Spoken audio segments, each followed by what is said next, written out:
通展相机里拍，不用换装，立刻出票，免费体验。咁我哋而家喺呢個寬窄巷子，咁我哋搭到由地鐵搭過嚟啦，4號線。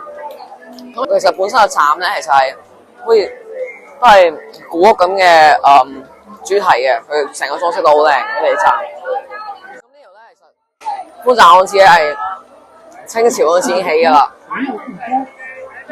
咁其實佢都係有啲係寬巷啊、窄巷啊、井巷，全部都排熱晒嘅，係啦。咁啲四合院咁樣啦，好多咩都有。咁係有嘢食啊，有表演啊，好多嘢都有嘅，係啦。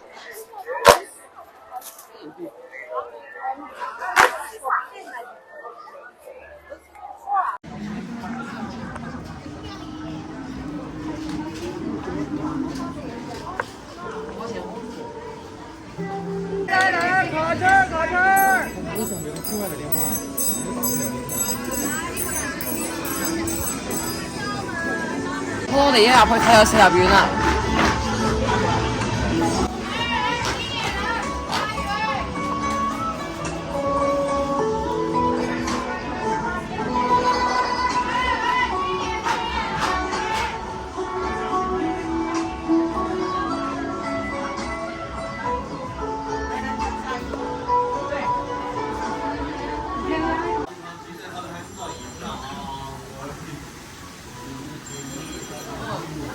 跟文書稿要俾錢嘅，係走啦。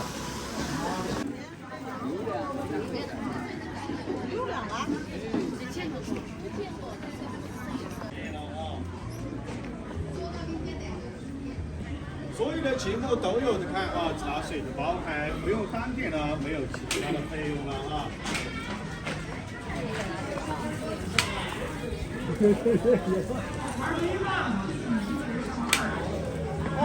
4个老板进场看看怎么样？然后把钱折好了。8位啊！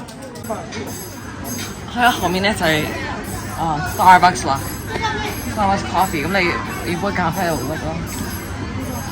但我呢度唔係賣廣告啊，我係想講俾你睇下，佢唔係綠色，佢係中式㗎，即係佢個背景唔係綠色嗰個 Starbucks 係啡色嗰個，即係中式嘅，唔係美式嘅。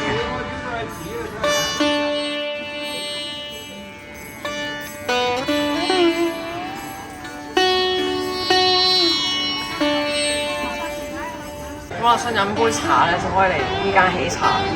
咁其實我重新我唔係喺度宣傳或者賣廣告嘅。咁我見到其實佢棟樓咧，佢中西入去，佢見到個窗係弧形咁樣啦，有加個露台。咁佢個頂都係中式設計。佢前面有個水池立體，幫我種晒花草樹木。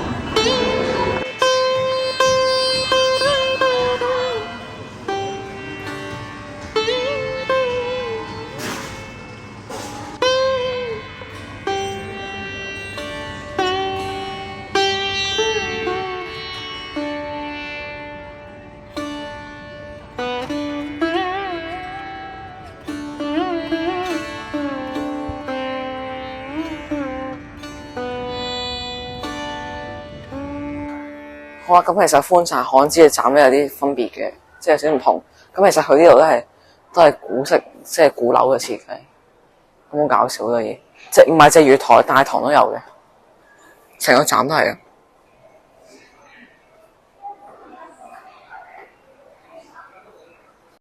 好啦，咁我去成都嗰陣時咧，喺市內主要都係搭地鐵啦。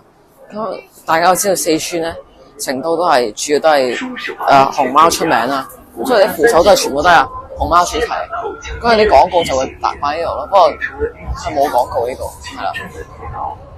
好啦，我哋而家坐高鐵離開成都啦。咁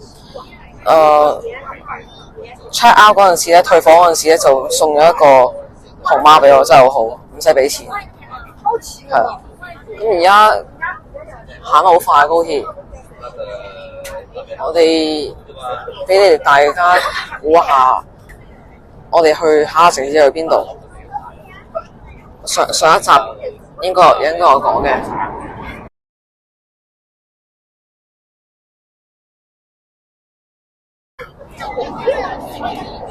睇下時速先。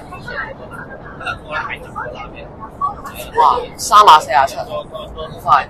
好啦，我哋而家到咗重慶啦，咁我哋要依家去check in 啦酒店。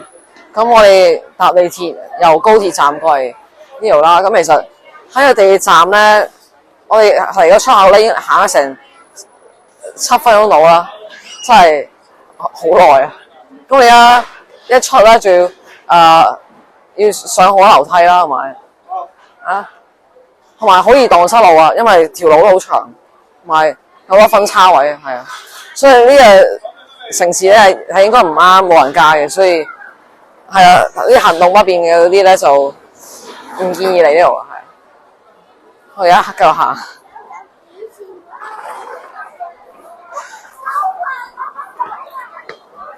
咁重慶都係出名麻辣火鍋咯，咁呢度都好多火鍋食。咁重慶咧唔係一個省嚟，係一個直轄市嚟嘅，係啊。好，我哋喺個8·1廣場度行啦，然之後咧我哋見到一個解放碑啦，人民解放碑。咁其實呢度咧都係打卡熱點啦。